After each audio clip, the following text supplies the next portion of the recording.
नमस्कार दर्शक बंधु मु परशुराम दास आपण प्रिय चैनल पूर्व पक्ष को आपण मानक स्वागत करुछि।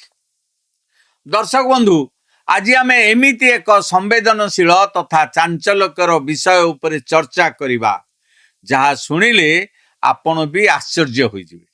आम देशर टिकसदाता बा टैक्स पेयर कष्ट उपार्जित पैसा रे सरकारी अनुदान रे चालुथिबा एक बड़ संस्था किभली देश विरोधी एवं बीजेपी सरकार विरोधी एजेंडा चलाइबारे व्यस्त थिला आज तार संपूर्ण पर्दाफाश करिबा।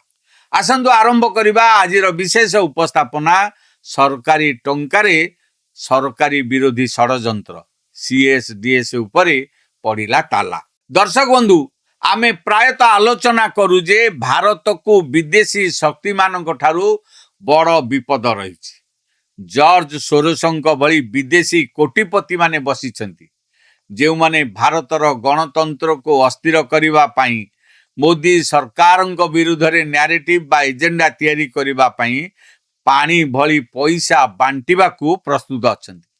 विरोधी दलर किछि नेतांक बयान एवं कार्यकलापरु मध्य यार संकेत समय समय रे मिली थाए, किंतु चिंता एवं आश्चर्यर कथा सेतेबेले बढ़ी जाए जेतेबेले आम देश भितर ही किछि लोक सरकारी ऑफिस रे बसी सरकारंक टंकारे एवं आपणंक मोर टैक्स पैसा रे देशर गणतांत्रिक व्यवस्था विरोध रे विष उगाळन। सबुठु बड़ कथा हेउची सरकारंकु एहा जणा मध्य न थाए जे पर्यंत पानी मुंड ऊपर को न जाइछि। आज सेही भली एक बड़ संस्था सीएसडीएस बा centre for study of developing society विषय रे आमे कहिबाकू जाउछु, जहा उपरे वर्तमान ताला पड़िबा परिस्थिति सृष्टि होइछि। सरकार यार फंडिंग बा आर्थिक अनुदान संपूर्ण बंद करि दैछन। काहेकि एभली पदक्षेप निया गला? केमिति एही संस्था देशर निर्वाचन प्रक्रिया को बदनाम करने को अपचेष्टा करुला? आसंतु से संपूर्ण घटना को बुझिबा। दर्शक बंधु आपण मानकर मने थिबो गत वर्ष संसदर मौसुमी अधिवेशन पूर्वरु कांग्रेस नेता राहुल गांधी सारा देश रे बुली बुली प्रेस कॉन्फ्रेंस करुथिले। से एक पावर पॉइंट प्रेजेंटेशन देखाई दाबी करुथिले जे देश रे निर्वाचन रे भोट चोरी होउछि। से अभियोग आनिथिले जे महाराष्ट्र विधानसभा निर्वाचन रे लोकसभा निर्वाचन तुलन रे मात्र किछि मास भितरे प्राय 1 कोटी भोटर बढ़ी जाइछन। एहाकु नै से खबर कागज रे आर्टिकल मध्य लिखिथिले, जहार जवाब महाराष्ट्र मुख्यमंत्री देवेंद्र फडणवीस मध्य देइथिले। ठीक सेही समय निर्वाचन विश्लेषण करुथिबा संस्था सीएसडीएस र professor Sanjay Kumar social media platform X रे एक चांचल्यकर ट्वीट कले।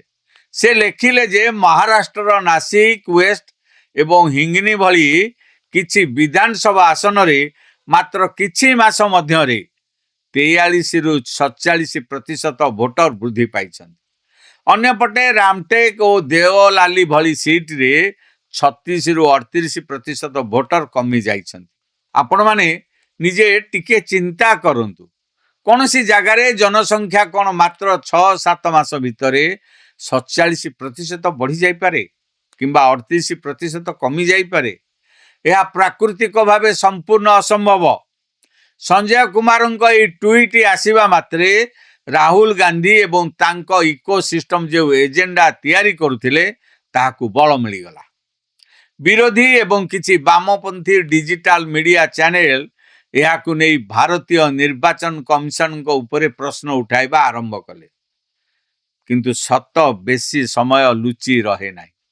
जेतेबेले किछि स्वाधीन डाटा विश्लेषक एवं इंटरनेट यूजर्स निर्वाचन कमिशन को वेबसाइट रे थिबा असली डाटा जांच कले सेतेबेले जना पड़िला जे वास्तव रे भोटर संख्या रे मात्र 4 रु 6% परिवर्तन होइथिला। एही 47% वृद्धिर कथा संपूर्ण मिथ्या और मनगढ़ा थिला। एही चोरी धरा पड़िबा परे प्रोफेसर संजय कुमार अगस्त 19 तारिख रे निजर ट्वीट डिलीट करदेले एवं सफेई देले जे ତାଙ୍କ ପାଖକୁ ଆସିଥିବା ଏକ ଏକ୍ସେଲ ସିଟ୍ର ଡାଟା ପଢ଼ିବାରେ ତାଙ୍କର ଭୁଲ ହୋଇଯାଇଥିଲା। କିନ୍ତୁ ପ୍ରଶ୍ନ ଉଠୁଛି, ଜଣେ ବଡ଼ ପ୍ରଫେସର ତଥା ନିର୍ବାଚନ ବିଶ୍ଳେଷକଙ୍କର ଏମିତି ଭୁଲ କେମିତି ହେଲା? ବାସ୍ତବରେ ଏହା ଭୁଲ ନଥିଲା। ଏହା ଥିଲା ରାହୁଲ ଗାନ୍ଧୀଙ୍କ ଆରୋପକୁ ସତ ପ୍ରମାଣିତ କରିବା ପାଇଁ ଏକ ଜଲ୍ଦିବାଜି ଓ ଷଡ଼ଯନ୍ତ୍ର। ଅଭିଯୋଗ ହୁଏ ଯେ ରାଜନୈତିକ ନେତା ଯୋଗେନ୍ଦ୍ର ଯାଦବଙ୍କ ମାଧ୍ୟମରେ ଏହି ସବୁ ତଥ୍ୟ ଯୋଗାଇ ଦିଆଯାଇଥିଲା। ଏହାକୁ ନେଇ ମହାରାଷ୍ଟ୍ରରେ ମାମଲା ମଧ୍ୟ ରୁଜୁ ହେଲା, କାରଣ ଏହା ଦେଶର ନିର୍ବାଚନ ପ୍ରକ୍ରିୟା ପ୍ରତି ଲୋକଙ୍କ ଆସ୍ଥା ତୁଟାଇବା ଭଳି ଏକ ଅପରାଧ ଥିଲା। ଯଦିଓ ପରବର୍ତ୍ତୀ ସମୟରେ ସେ କୋର୍ଟରୁ ଆଇନଗତ ସୁରକ୍ଷା ପାଇଗଲେ, କିନ୍ତୁ ସଂସ୍ଥାର ଅସଲ ଚେହେରା ସାମ୍ନାକୁ ଆସି ସାରିଥିଲା। ଦର୍ଶକ ବନ୍ଧୁ, ଏବେ ଆସନ୍ତୁ ଜାଣିବା ଏହି CSDS ସଂସ୍ଥା ଚାଲେ କେମିତି, କିଏ ଏହାକୁ ପଇସା ଦିଏ। ଭାରତ ସରକାରଙ୍କ ଶିକ୍ଷା ମନ୍ତ୍ରାଳୟର ଏକ ନୋଡାଲ ଏଜେନ୍ସି ଅଛି ଯାହାର ନାଁ ICSSR। ଏହାର ଅର୍ଥ ହେଲା Indian council of social science research. ଏହି ସରକାରୀ ସଂସ୍ଥାର କାମ ହେଉଛି ସାମାଜିକ ବିଜ୍ଞାନ ଉପରେ ଗବେଷଣା ଏବଂ ରିସର୍ଚ୍ଚ ପାଇଁ ଅନୁଦାନ ଦେବା।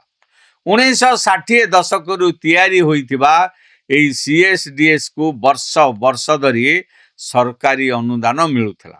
ସବୁଠୁ ବଡ଼ ଆଶ୍ଚର୍ଯ୍ୟର କଥା ହେଉଛି CSDSର ମୋଟ ଖର୍ଚ୍ଚର ପ୍ରାୟ 83.1% ଟଙ୍କା ସରକାରଙ୍କ ତରଫରୁ ଗ୍ରାଣ୍ଟିନିଏଡ୍ ଆକାରରେ ମିଳୁଥିଲା।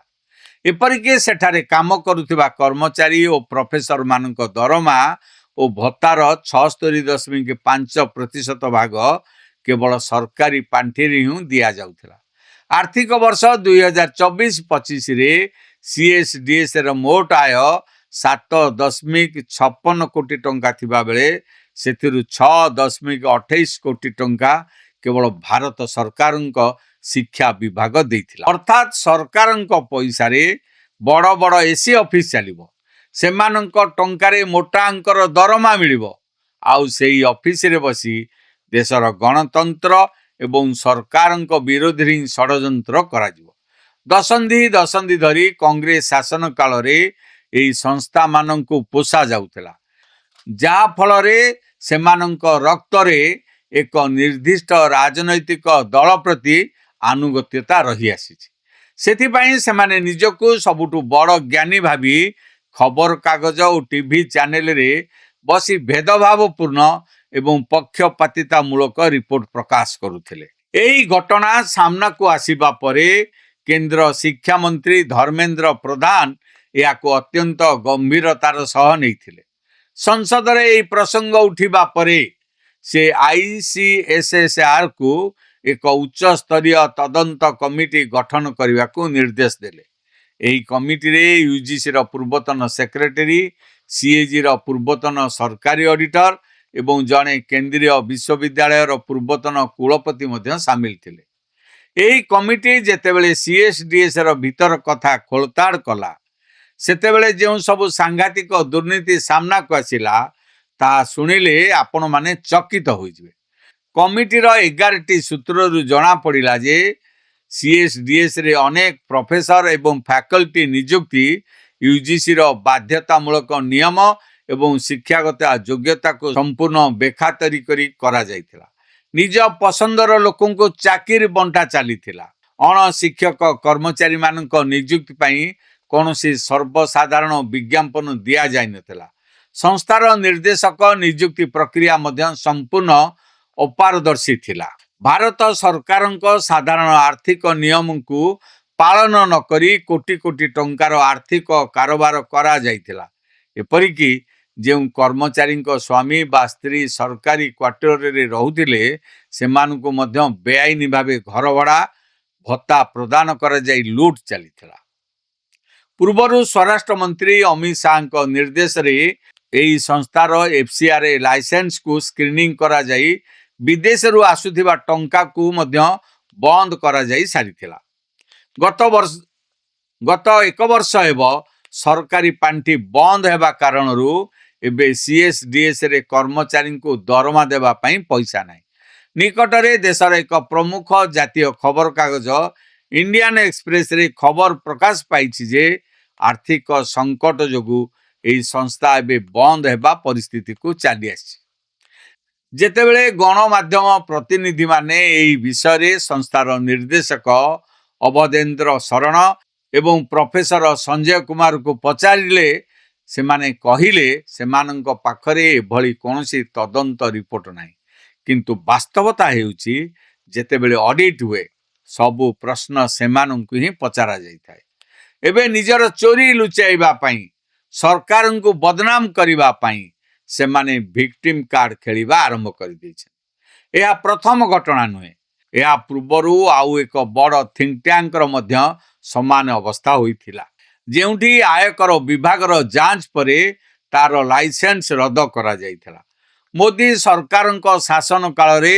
गोटिए कथा स्पष्ट होइछि जे सरकारी पैसा रे मौज करी देश विरोधी काम करुवा लोकंकर निस्तार नहीं विलंबर हेले मध्य सीएसडीएस रो नंबर आसीछि आगो को एभली अन्य संस्था मानकर मध्य हिसाब किताब करा जिवो दर्शक बंधु आपणकर ए संपूर्ण घटना उपरे कोन मतामत रहिछि आमको कमेंट बॉक्स रे निश्चय जणातु जदि आज ए वीडियोटी भलो लागि थाए तेबे याको लाइक करंतु बंधु मानक सहित अधिक अधिक शेयर करंतु आम चैनल पूर्व पक्ष प्रस्तुत विश्व चक्रव्यूह देश दर्पण और मैदान को सब्सक्राइब करने पई आदौ भूलंतु ना एट शेष करुच्ची